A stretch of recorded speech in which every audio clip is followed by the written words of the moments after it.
बहुत साल पहले भारत के एक खूबसूरत शहर में नूराबाद नाम की एक बड़ी और अमीर रियासत थी। इस रियासत पर बादशाह जफर नाम का एक बहादुर और इंसाफ पसंद हुक्मरान राज करता था। लोग अपने बादशाह से बहुत मोहब्बत करते थे। बादशाह जफर बचपन में एक शहजादा थे। उनके वालिद सुल्तान करीम एक बहादुर सिपहसलर थे। वो अपने बेटे को रोज तलवार चलाना, घोड़सवारी और जंग की ट्रेनिंग देते थे। शहजादा जफर बहुत तेज और होशियार थे। वो रोज सिपाहियों के साथ प्रैक्टिस करते और जंग की हर स्ट्रेटेजी सीखते।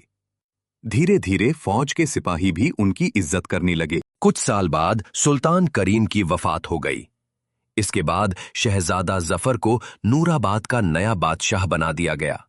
बादशाह बनने के बाद जफर ने वादा किया कि वो अपनी अवाम की हिफाजत करेगा। बादशाह जफर अपनी अवाम से बहुत मोहब्बत करता था।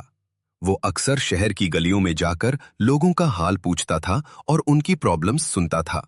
लेकिन नूराबाद की अमीरी देखकर कुछ दुश्मन रियासतें लालच में आ गईं। उन्होंने नूराबाद पर हमला करने का प्लान बनाना शुरू कर दिया। एक दिन खबर आई कि दुश्मन की बड़ी फौज नूराबाद की तरफ बढ़ रही है। ये सुनकर पूरे शहर में टेंशन फैल गई। बादशाह जफर ने तुरंत अपनी फौज को जमा किया और कहा, हम अपनी जमीन और अपने लोगों की हिफाजत के लिए आखिरी दम तक लड़ेंगे। फौज के सिपाही जंग की तैयारी में लग गए। तलवारें तेज की गईं, ढाल और तीर तैयार किए गए। बादशाह जफर खुद घोड़े पर सवार होकर अपनी फौज के साथ जंग के मैदान की तरफ निकल पड़े। जंग शुरू हो गई।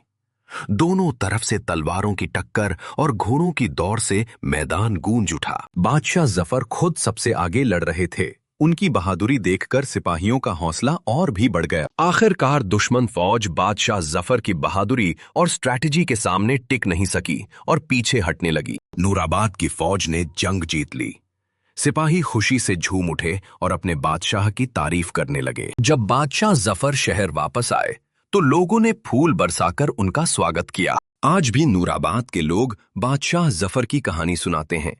उनकी बहादुरी हमें सिखाती है कि हिम्मत और वफादारी से हर मुश्किल को जीता जा सकता है।